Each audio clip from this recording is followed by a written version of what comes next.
아멘. 우리가 이제 계속해서 사사기에 나오는 12사사, 12명의 사사에 대해서 우리가 좀 봤습니다. 삼손의 이야기를 좀 가장 길게 이제 봤고요. 그리고 나서 이제 17장부터 마지막 21장까지는 정말 이 시대상이 어떠했는지, 사사시대의 시대상이 어떠했는지 실제적인 사건들을 통해서 우리에게 보여주는 바가 바로 이 17장부터에 펼쳐지는 이야기다라고 볼 수가 있습니다. 자, 그러면 오늘 이제 본문 속에 나타나는 이 이야기는 과연 우리에게 무슨 이야기를 하고자 하는지 살펴보면 이렇습니다. 에브라임 산지에 미가라 이름하는 사람이 있다라고 이야기를 합니다. 여기에 이름이 누구누구이다라고 이렇게 언급이 되어져요. 미가라는 이 이름은 원래는 이제 미가 예후라는 그 이름의 풀네임인데 이것을 좀 줄이고 함축해서 표현하는 게 바로 미가다라고 표현을 하고 있습니다. 우리가 알고 있는 성경 미가서의 그 이름하고 동일이는 아니지만 이 이름은 똑같습니다. 똑같은데 그 이름의 뜻이 뭐냐? 미가, 성경에서 마는 무엇? 이렇게 질문의 어떤 요소들을 말하고 있습니다. 거기에 이제 미가 해가지고 미가 예후, 원래 뜻은 여호와 같은 이가 누구냐라는 거예요. 그러면 이 말인즉슨 야, 그 사람 같은 사람 어디 있다 그래? 이러면은 그 사람을 칭찬하는 거예요, 아니면 깎아내리는 거예요? 칭찬하는 거죠. 마찬가지로 여호와 같은 분이 누가 있냐라는 것은 여호와를 찬양하고 여호와를 드높이는 이름이에요. 그런데 이 여호와를 드높이는 그 이름이 지금 문제거리를 발산하고 있는 거예요. 자, 이것은 지금 현재 우리가 살고 있는 우리 시대를, 우리의 모습을 보여주고 있는 듯한 그런 느낌이 듭니다. 우리가 교회를 다니죠. 목사든 목사가 아니든, 권사든 권사가 아니든, 집사가 아니든, 믿음의 사람, 교회에 다니는 모든 사람들이 세상에 지탄을 받고 있습니다. 여호와를 찬양해야 되고 여호와를 드높여야 되고 여호와를 전해야 될 그런 사람들이 오히려 하나님을 높이고 하나님을 드러내는 삶을 살기보다는 오히려 그 하나님을 욕되게 하는 일들을 하고 있다는 거예요. 마치 지금 누구와 같이? 이 사사시대의 미가와 같이 그렇다라고 이야기를 해요. 사사시대의 실상이 바로 이런 거라는 거죠. 근데 이 미가가 무슨 일을 했는지 오늘 본문 2절 읽어보면 이렇습니다. 그의 어머니에게 이르되 어머니께서 은 1,100을 잃어버리셨으므로 저주하시고 내 귀에도 말씀하셨더니 보소서. 자, 사건의 발상은 이렇습니다. 여기까지만 딱 보면은 일단 미가가 그의 어머니로부터 굉장한 말을 들은 거예요. 이 굉장한 말이라는 것은 온갖 저주를 다 쏟아붓는 말을 들은 거예요. 이걸 가져가는 하면서 온갖 쌍욕을 잘 들으면 그거보다 이번에 이러면서 온갖 삐처리는 다 할 수 있는 수많은 그런 욕들을 막 퍼부은 거예요. 그 이야기를 누구도 들은 거예요? 미가가 들은 거예요. 미가가 가만 듣고 있으니까는 소위 말해서 이럴 때 이런 표현 쓰죠. 등골이 어떡하다고요? 오싹하다라는 얘기를 하는 거예요. 오, 정말 그렇게 수많은 저주를 했는데 그 중에 하나라도 그것이 나에게 임한다면 오, 생각만 해도 끔찍해 막 이럴 정도로 정말 등골이 오싹할 정도로 모든 저주를 다 들은 거예요. 그 머리가 지끈지끈 아프고 좀 상태가 굉장히 안 좋죠. 자, 그런데 여기 보니까 그 은이 내게 있나이다 라는 거예요. 오, 굉장히 좀 놀랍지 않습니까? 여기까지만 보면은 마치 미가가 엄마의 돈인데 설마 훔쳐갔겠어? 어디서 잃어버린 거를 미가가 찾은 건 아닌가? 그래서 내가 여기 있습니다라고 보여주는 건 아닌가? 여기까지 딱 읽으면 그럴 가능성도 매우 높아요. 자, 그런데 뒤에 있는 말씀 보세요. 내가 그것을 가져갔나이다. 야, 뻔뻔해도 이렇게 뻔뻔할 수가 있어. 그 저주를 다 듣고 나서 등골이 오싹해질 정도로 그런 상황이 되고 나서 이제 실토를 하는 거야. 그 몇 개 엄마 제가 가져갔어요. 웃으면서 얘기를 하는 거예요. 부모의 입장에서 이런 자식이 있으면은 정말 떼찌하고 싶죠. 떼찌떼찌해서 정신 똑바로 차리게끔 뭐 그렇게 하고 싶은 마음이 아마 들 거예요. 매우 심각한 상황입니다. 이 은 100개라는 것은 우리는 이미 삼손의 이야기를 통해서 드릴라가 삼손을 없이 하려고 할 때 그 한 사람 한 사람이 삼손을 잡게 되면은 은 1100개를 주겠다라고 약속한 그 금액이에요. 삼손은 블레셋의 원수였죠. 그러면 그 원수를 잡기 위해서 한 사람 한 사람이 돈을 출자한 거죠. 좀 어필이 될 수 있고 좀 다른 이야기가 될 수 있지만은 이렇게 예를 드시면 좋을 것 같아요. 이 교회가 부흥하기 위해서 상당한 금액이 만약에 필요했다. 예를 들어서 이렇게 얘기를 말씀을 드립니다. 자, 그래서 우리 성도님들이 약정하기를 1100만 원씩 모으기로 했어요. 결정을 한 거예요. 근데 어느 누구에게도 이 1100만 원은 결코 쉬운 금액이 아닙니다. 근데 교회가 산다니까 정말 내가 산다는 그 생각하에 이 1100만 원을 딱 모아놓은 거예요. 근데 그 1100만 원을 아들이 홀라당 가져가 버린 거죠. 상황이 이런 상황이라는 거예요. 정말 내 목숨처럼 이 교회를 살리는 이 귀중한 이 금액, 한 사람 한 사람이 이렇게 모여서 삼손을 잡았듯이 정말 교회를 살릴 수 있는 그런 금액인데 어떻게 했다고요? 그거를 한 가정의 아들이 그 금액을 홀라당 가져가 버린 거예요. 그러니까 너무 이 엄마가 화가 난 거예요. 그래서 온갖 저주를 다 쏟아 부었다. 이렇게 생각하시면 좀 이해가 좀 빨리 될 거예요. 자, 그랬더니 이 아들이 이제 이실직고를 했어요. 내가 그것을 가져갔고 지금 내가 이걸 가지고 있습니다. 자, 그러니 어머니가 이르되, 자, 그렇게 얘기를 하니까 그의 어머니가 이르되 내 아들아 여호와께 복받기를 원하노라. 하나도 안 썼네. 그나마 다행이네. 네가 이것을 가지고 있었어? 그래도 다행이다. 그래도 엄마는 엄마예요. 타이르듯이 아들에게 그렇게 얘기하고 내가 여호와 복 받기를 원하노라 라고 이야기하면서 굉장히 아름답게 이 이야기가 끝나는 것처럼 여겨집니다. 그래서 3절 보니까 미가가 은 1100을 그의 어머니에게로 도로 가져다 줬어요. 그리고 그의 어머니가 이르되 내 아들아 내 아들을 위하여 한 신상을 새기며 한 신상을 부어 만들기 위해서 내 손에서 이 은을 여호와께 거룩히 드리노라. 자, 여기에 이율배반적인 표현이 나옵니다. 여호와께 드린다라는 표현이 나오고 한 신상을 부어 만든다라는 표현이 나와요. 이때 당시의 신앙관을 엿볼 수 있는 거예요. 여호와를 섬기면서 그리고 자신들의 부와 안정과 또 뿐만 아니라 잘 먹고 잘 살기 위해서라면 어느 것이든 다 믿고 따르고 해야 된다라는 그런 사상들.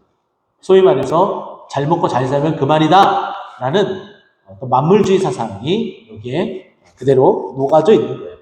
자, 그러다 보니까 당연히 여호와께 드리는 것 그것만을 생각하지 않고 이스라엘 백성임에도 불구하고 어떻습니까? 한 신상을 부어 만들어서 그 신상께도 잘 내가 빌어서 내가 잘 되도록 할게 라는 것이 엄마의 마음입니다. 어찌 보면 엄마의 마음은 지극정성처럼 일반적인 세상의 엄마의 그 모습과 별반 다를 거 없이 엄마라면 다 당연히 그럴 수가 있겠죠. 하지만은 믿음의 엄마라면 이래서는 안 된다는 거죠. 믿음의 엄마는 당연히 응당 해야 될 것들을 해야 되고 가르치고 지도해야 됩니다. 지금 우리나라의 공교육이 좀 많이 무너졌다라고 이야기하면서 연신 어떤 특정인에 대한 기사와 그리고 서울에 있는 서희초의 교사의 사망 사건이 정치권과 이렇게 어울려지고 이게 굉장히 좀 복잡한 어떤 일들이 돼버렸어요. 근데 제가 경험한 거를 딱 이야기를 여기에 덧붙여서 좀 하자면은 저는 개인적으로 또 뿐만 아니라 신앙적으로 성경적으로 봤을 때에 오은영 박사님을 그렇게 신뢰하진 않습니다. 왜냐하면 그분이 교회에서 권사님 딸이고 집사님이어가지고 교회에 강사로 초청을 했어요. 그래서 강의를 이렇게 하고 필요한 말들을 이제 다 들었습니다. 근데 그분이 늘 TV에서도 주장하는 것 중에 하나는 뭐냐면은 아이들에게 매를 대지 말아라 라는 얘기를 해요. 물론 동의합니다. 필요하죠. 그런데 성경이 말하는 바하고는 조금 엇나가는 부분이 있습니다. 왜냐하면 성경에서는 매를 가해라 라고 얘기를 해요. 초다를 금하지 말아라 라고 말합니다. 저희 가정에서도 저희 유리나 의진이가 잘못을 하면은 당연히 매를 가합니다. 지금 이제 어느 정도 중학교, 고등학교 이렇게 자라난 그 아이들을 키우고 있는 부모님에게 여쭤봐도 지금껏 매를 한 번도 안 댔다 그렇게 말하는 부모는 없을 겁니다. 그렇죠? 네. 지금 여기 아이를 키우고 계시는 부모님 여기 몇 분 계시는데 우리 부모님에게 여쭙습니다. 매를 한 대도 지금까지 안 됐습니까? 아니죠. 됐죠? 당연히 되는 게 그렇게 해야지 이 아이가 바른 길로 갈 수가 있습니다. 말로 타이를 때가 있고 매를 가해야 될 때가 있는데 그 매를 가할 때는 감정이 섞여서는 안 됩니다. 근데 강의가 다 끝나고 나서 이제 질의응답을 하는 가운데에 장로님이 그것을 가만히 지켜보고 있다가 사실은 제가 그렇게 질문을 하고 싶었어요. 근데 교육자가 괜히 이런 질문을 했다가 분위기에 쌓여지면은 이런 행사가 완전히 다 엉망진창이 될 수 있는 부분들이기 때문에 저는 그냥 속으로만 그냥 꼭 참고 화가 나는 그 화를 감추기 위해서 어금니만 꽉 물었습니다. 꽉 물고서 화를 그냥 삭히고 있는데 장로님이 웃으면서 그 오은영 목사님에게 질문을 하는 거예요. 매를 가하지 말라고 말씀하셨는데 성경에 보면 초다를 가해라 라고 말합니다. 성경이 말하는 매를 가하는 게 맞습니까? 아니면은 우리 오은영 박사님, 우리 집사님께서 말씀하신 것처럼 매를 가하지 않는 게 맞습니까? 이렇게 딱 질문을 던진 거예요. 너무나 시원했습니다. 제 입장에서 너무나 시원했어요. 그런데 오은영 박사님 그 입장에서는 소위 말해서 외통수에 걸린 거예요. 그죠? 이 질문이 나오리라고 예상했을 수도 있습니다. 어쨌든 외통수가 걸렸고 제가 보기에는 예상을 좀 못한 것 같아요. 약간 긴장한 어떤 그런 모습이 보이더니 여전히 자기 주장을 굽히지 않아요. 그래도 뭐라고요? 매를 가해서는 안 됩니다. 이렇게 딱 얘기를 하더라고요. 그러니까 이 말인 즉슨 아무리 하나님의 말씀이 존재하더라도 그 하나님의 말씀은 내가 배우고 내가 알고 있는 그 지식보다 아래야 라는 사고를 가지고 있는 사람이에요. 제가 오늘 여러분들에게 한번 여쭤보겠습니다. 아무리 소아정신과 박사라 하더라도 아이를 키우고 아이를 케어하는 것은 실전입니다. 맞죠? 실전이죠. 그리고 각각 그 아이마다 다 달라요. 다 달라서 천편일률적으로 대할 수가 없습니다. 각도 상황이 다 달라요. 그래서 정말 우리 부모들은 지혜를 가지고 아이들을 지도해야 됩니다. 때로는 얼르기도 하고, 때로는 매를 가하기도 하고, 때로는 사탕 발림으로 꼬시기도 하고, 때로는 윽박지르기도 하고, 여러 방면으로 우리 부모가 시행착오를 하면서 해야 돼요. 그렇기 때문에 우리 부모에게는 무엇이 필요해요? 지혜가 필요합니다. 자, 그러면 제가 또 경험한 거를 여러분들에게 말씀을 드리도록 할게요. 제가 결혼 전이었고 30대 초반의 총각이었습니다. 교육전도사가 한 부서의 교육 프로그램을 진행하면서 이런 프로그램을 진행했어요. 부모님과 함께 드리는 예배, 이렇게 아이들과 함께 진행을 했습니다. 초청되어진 부모님들이 함께 같이 예배를 드렸어요. 예배 드리고 나서 우리 아이들이 선생님들과 공과 공부를 할 때에 저는 이 부모님들을 위해서 자녀 교육에 대한, 신앙 교육에 대한 세미나를 한 30분 간단하게 이렇게 준비를 했었습니다. 자, 그때 시작하면서 제가 우리 부모님들에게 이런 말씀을 드렸어요. 저는 아직 결혼하지도 않았고 아직 우리 부모님들보다 나이도 어립니다. 경험도 없어요. 그런데 제가 여러분들을 위해서 자녀 교육을 이렇게 하라고 제가 가르치면 여러분들이 콧방귀나 낄까요? 아마 이건 말도 안 되는 겁니다. 그런데요, 이거는 제가 하는 말이 아니라 성경이 아이들을 어떻게 지도할지에 대해서 그 말하는 것을 제가 찾아서 여러분들에게 소개하는 것이지, 제가 경험하고 제가 아는 지식으로 여러분들을 가르치려고 드는 것이 아닙니다. 여러분들이 오늘 여기서 되어지는 말씀, 이 말씀에 대한 해석, 그 이해는 결국 하나님의 말씀인데, 그럼 제가 여러분들에게 여쭙겠습니다. 여러분들은 하나님보다 자녀에 대한 전문가세요? 아니면 비전문가세요? 여쭤봤어요. 그러니까 아무 말 못 하시더라고요. 그래서 어쨌든 그분들의 속마음은 어땠는지 저는 알지 못합니다. 어쨌든 그 부모님들이 앉아서 30분 동안 정말 경청을 하며 그 세미나를 잘 듣고 돌아가셨어요. 그 이후로 아이들이 어떻게 지도를 하셨는지 그거는 제가 잘 모르겠지만은 어쨌든 그렇습니다. 제가 이 말씀을 드리냐면은 제가 금방도 말씀드렸던 것처럼 우리보다 우리 하나님께서 자녀를 양육하는데 최고의 전문가세요. 맞죠? 인정하시죠? 그래서 우리가 그 하나님께 지혜를 구해야 되는 거예요. 우리는 끊임없이 시행착오를 할 수 있습니다. 그럼에도 불구하고 계속 하나님께 지혜를 간구하면서 이 아이를 어떻게 키워야 될까요? 하나님께서 나에게 맡겨주셨는데 이 아이를 어떻게 양육을 하는 것이 정답일까요? 세상이 말하는 거 말고 하나님이 말씀하시는 거, 하나님이 전문가이시니까 하나님이 이 아이의 특성을 다 아시고 이 아이가 어떤 아이인지 다 아시는 상태에서 우리에게 보내주셨으니까 그 아이를 어떻게 지도하는 것이 맞는 것인지 하나님 우리에게 알려주세요 라고 기도하면서 키우셔야 돼요. 그러기 때문에 기도해야 되고, 그러기 때문에 그것을 알기 위해서 눈물을 흘리며 하나님 앞에 나와야 되고 물어야 되는 거예요. 맞죠? 제 말이 틀림없죠? 자, 여기에서 보니까 지금 이 엄마는 그 사랑을 잘못 쏟고 있어요.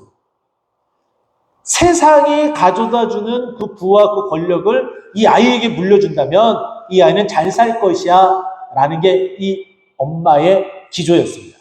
그래서 여호와께도 드리고 그리고 우상에게도 드려서 이 아이가 부족함 없이 살아가게 만들어야겠다라고 생각을 한 거죠. 그게 자녀를 망치는 거예요. 우리나라의 페류나라고 이야기를 하면은 박한상 이야기가 많이 대두가 됩니다. 자기 부모를 죽이고 화재를 일으켜서 그 부모를 태운 사건이었죠. 굉장히 부유한 집안이었고 믿음의 집안이었습니다. 그래서 이 아들을 미국으로 유학을 보냈죠. 근데 이 아들이 미국에서 마약을 하고 도박을 하면서 재산을 모두 탕진하게 되죠. 가지고 간 그 유학 자금을 탕진하게 됩니다. 그리고 또 빚을 졌어요. 그것을 채무를 감당하기 위해서 한국에 들어오게 됩니다. 부모님께 속사정을 다 얘기를 했겠죠. 부모님이 단호하게 거절을 했습니다. 근데 그 단호하게 거절한 이 아들이 이 부모를 죽이면 이 재산이 다 자기에게로 올 것으로 알고 죽이기로 결심을 하고 그리고 그 흔적을 없애기 위해서 자신의 부모를 죽인 후 그 집을 방화를 하게 됩니다. 이게 박한상 사건이에요. 굉장히 유명한 사건입니다. 자, 이런 것처럼 우리가 우리의 자녀를 잘못 키우게 되면은 이런 괴물 아이를 키우게 됩니다. 이것도 기독교 안에서, 믿음 안에서 우리 아이를 잘 되라고 도와주다가 이렇게 될 수도 있는 거예요. 이거는 우리가 어떻게 할 도리가 없습니다. 끊임없이 기도해야 돼요. 끊임없이 기도하고 끊임없이 하나님께 아뢰야 돼요. 그렇다고 해서 제가 그 박한상 부모님 돌아가신 그분들이 자녀를 위해서 기도하지 않았다 이렇게 말하는 건 아닙니다. 그만큼 정말 힘들고 어려운 일입니다. 단순히 TV 프로그램에서 나오는 그런 말 한마디로 인해서 그 방법대로 한다고 해서 그 레시피를 가지고 이 아이들에게 먹인다고 해서 이 아이가 그렇게 잘 자라려고 생각해서는 안 된다는 거예요. 자, 뭐든지 무엇을 어떻게 해요? 우리 자녀를 하나님께 맡기고 의지하고 기도해야 된다는 거예요. 그렇게 되면 오늘 오전에 말씀 나눴죠? 여호와께서 누구를 위해서?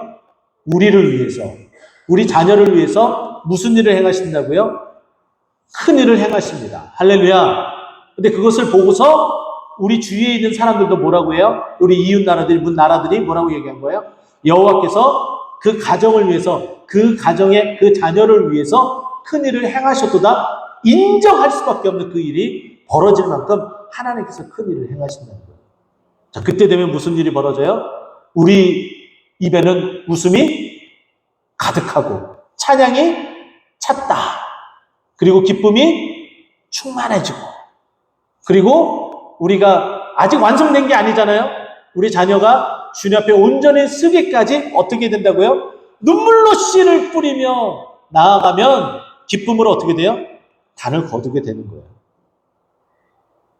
오후 찬양 예배하면서 오전 예배까지 써머리를 하고 굉장히 좋죠. 네. 자, 그렇기 때문에 이 미가의 이 어머니가 얼마나 지금 잘못된 방향으로 가고 있는지 우리에게 낱낱이 그것을 보여주고 있어요.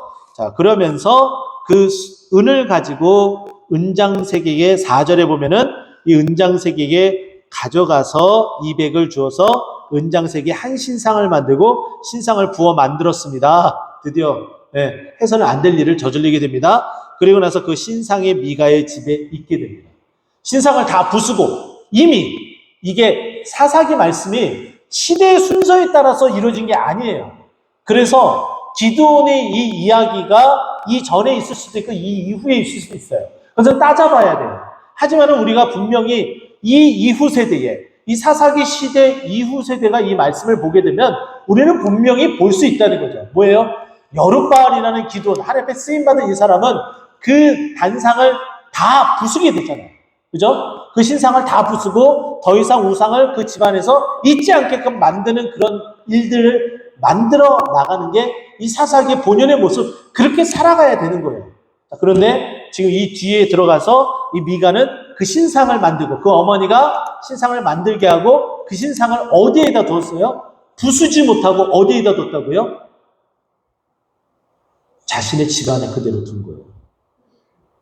신앙교육의 부재입니다. 저는 오늘 너무 감사했습니다. 두 가지가 감사한데 이 두 가지는 또 한 가지입니다. 오랜 시간 동안 제가 기도하면서 오늘 기도하신 우리 맹집사님께 부탁을 연신 드렸습니다. 이제 집사님 대표 기도 하셨다고 하는데 이제 하셔야죠. 1월부터 이제 올해 새로 바뀌면서 계속 부탁을 드려서 이제서야 그 결실을 다 맺게 됐습니다. 오늘 오전 예배 기도하시는데 너무 감동이 막 밀려오더라고요. 여러분도 혹시 그러셨습니까? 네. 그리고 또 오후 찬양 예배 기도자로 이제 세우겠습니다. 제가 계속 이제 예령 준비하게끔 계속 말씀을 이제 드렸고, 그리고 그 시작을 이제 심우 권사님, 가장 연배가 있으신 심우 권사님부터 착착착착, 정말 할 수 없는 분은 못하지만 할 수 있는 분 한해서 최연소 집사님에 이르기까지 착착착착착 이렇게 딱 내려왔어요. 그때마다 이렇게 오후 찬양 예배 기도하실 때마다 감동이 되고 막 응답이 되어지는 어떤 그런 느낌을 주체할 수 없었습니다. 아직까지 망설이고 못하신 분들은 저한테 저도 한번 해볼래요, 이렇게 도전의 의사를 밝히시기 바랍니다. 자, 그렇게 하셨는데 오늘부터는 이제 몇 주간은 이제 70 이상이 되신 은퇴하신 권사님들의 기도가 딱 시작이 되는 거예요. 그래서 우리 오늘 오영수 권사님 기도하시는데 서 있는 것 자체만으로도 막 소름이 돋고 막 은혜가 막 쫙 이렇게 임하는데, 또 기도도 또 구구절절 우리의 마음을 정말 시원케 할 뿐만 아니라 하나님의 그 가려 부분을 그냥 착착착착 막 긁어주면서 정말 어떻게 이렇게 할 수 있을까? 너무 기뻤습니다. 여러분 안 그러셨나요? 그쵸? 이게 발전해 나가는 교회의 모습이에요. 이렇게 우리가 눈물로서 계속 씨를 뿌리고 있는 거예요. 그리고 기쁨으로 단을 거두게 됩니다. 왜요? 하나님께서 우리를 위하여 무슨 일을 행하시기 때문에? 큰 일을 행하시기 때문에. 할렐루야. 이제 이 가지치기를 하는 거예요. 이게 어른부터 시작해서 교회의 모든 우리 성도들이 바른 신앙을 가지고 잘못된 것을 가지쳐야 되는 거죠. 이 미가의 어머니가 가지치기 못한 것을 우리는 이 반면교사 삼아서 가지치기를 해 나가야 된다는 거예요. 자, 그런데 실상이 또 어떠한지 계속 보겠습니다. 그 사람이 미가에게 신상이 있으므로 그가 에봇과 드라밈을 만들고 한 아들을 세워 그의 제사장을 삼았더라. 자, 보세요. 에봇, 제사장이 입는 옷이에요. 드라빔, 이거는 뭐 창세기에서도 나오지만은 점을 칠 때, 그 점괘, 신의 그 응답을 받을 때 사용되어진 우상하고 매우 밀접하게 관련되어진 그런 용품입니다. 근데 이것을 만들었다는 것 자체가 이미 우상에 빠져 있다라는 것과 진배 없습니다. 자, 뿐만 아니라 제사장은 누구만 그 자리에 설 수 있어요? 레위인. 근데 레위인이 아닌 그 아들을 제사장으로 세웠습니다. 근데 이 문제는 반대로 예수님 시대에도 그와 같은 일이 있었어요. 레위인이 아님에도 불구하고 제사장의 매점매색을 하고, 또 레위인은 무슨 일을 해요? 제사장 일을 해야 됨에도 불구하고 세관에 앉아서 돈을 세고 돈을 받아내는 일들. 이때의 상황이나 이 사사기의 상황이나 그리고 현재 지금 우리의 상황이나 별반 진배 없습니다. 거의 비슷하다고 보면 돼요. 어느 것 하나 달라진 것이 없이 정말 무너질 대로 무너진 게 바로 이들의 모습, 우리들의 모습이에요. 우리들의 실상이기도 하죠. 자, 이게 이제 문제가 됐는데, 근데 이 문제를 어떻게 6절은 해석을 하냐면은, 그때의 이스라엘의 왕이 없으므로 사람마다 자기 소견에 옳은 대로 행하였더라. 이거는 이제 이 사사기의 마지막 장 마지막 절에도 이 언급이 되어진 거 제가 설명을 해드렸잖아요. 사무엘상 8장 7절 말씀을 보게 되면 뭐라고 했어요? 하나님께서 왕을 세워달라는 이스라엘 백성을 향해서 하나님께서 사무엘에게 말씀하는 거예요. 이 백성은 내가 왕인데 내가 왕이 되지 못하게 하고 왕을 세워달라고 한다라는 이 표현은 결국 뭐라는 거예요? 내가 나를 버려 라는 표현이 나와요. 하나님께서 왕이신데 그 왕 되신 하나님을 버려버리는 거예요. 완전히 버려버리고 그리고 인간 왕을 세워달라는 거예요. 보이지 않는 왕 하나님 필요 없습니다라는 거예요. 근데 우리는 지금 보이지 않는 하나님이시지만 우리에게 역사하셔서 능력을 행하시는, 큰일을 행하시는 보이지 않는 하나님, 하지만은 존재하시고 역사하시는 크신 하나님은 우리에게 필요합니다. 우리가 이렇게 고백을 해야 된다는 거죠. 할렐루야. 그런데 이런 문제들이 지금 한두 개가 없인 게 아니잖아요. 엄마 거를 훔치는 일, 우상을 섬기는 일, 그 일에 앞장서는 부모, 그리고 우상을 없애야 되는데 없애지 않고 만들어 올고, 그래서 집에서 모시고, 또 어떻게 해요? 에봇과 드라비를 만들고, 또 레위인이 아닌 사람을 제사장을 세우고, 이런 것들이 계속 끊임없이 있던 것이 이 시대, 사사시대의 실상이에요. 이 사사시대의 이 실상이 이렇게 되면은 이스라엘 백성들에게 무엇이 찾아온다고요? 고통이 찾아와요. 누군가가 쳐들어오게 되죠. 심판에 의해서. 그러면 그 심판에 의한 그 고통은 이루 말로 형용할 수가 없는 상태에 이르죠. 오늘 주일학교 이제 여름 성경학교 마지막 부분에 대해서 설교를 하면서 아이들에게 이렇게 이야기를 했어요. 그 수를 이제 따져가면서 이야기를 했죠. 미디안의 연합군대가 찾아왔습니다. 미디안 광야는 저 아랫지방이에요. 시나이 반도 저 아래쪽이에요. 거기에서 군대 13만 5천 명이 모집됐다는 것은 거의 모든 군대를 다 합쳐서 쳐들어온 거나 진배 없어요. 그만큼 굉장히 많은 숫자입니다. 자, 그런데 이들과 싸워야 된다. 자, 모여라. 라고 모이니까 몇 명이 모인 거예요? 3만 2천 명이 모였습니다. 근데 전쟁하기 힘들고 처자식이 생각나고 나는 그냥 공물을 바치면서 살아가겠다 라는 마음을 가져서 더 이상 나는 전쟁에 정말 무섭고 두렵고 하여서 정말 이 전쟁 안 하고 싶어요 라는 마음, 전쟁을 회피하고 싶은 마음 드는 사람은 그냥 집으로 돌아가라. 몇 명이 돌아갔어요? 2만 2천 명이 돌아갑니다. 그럼 10,000명이 남았습니다.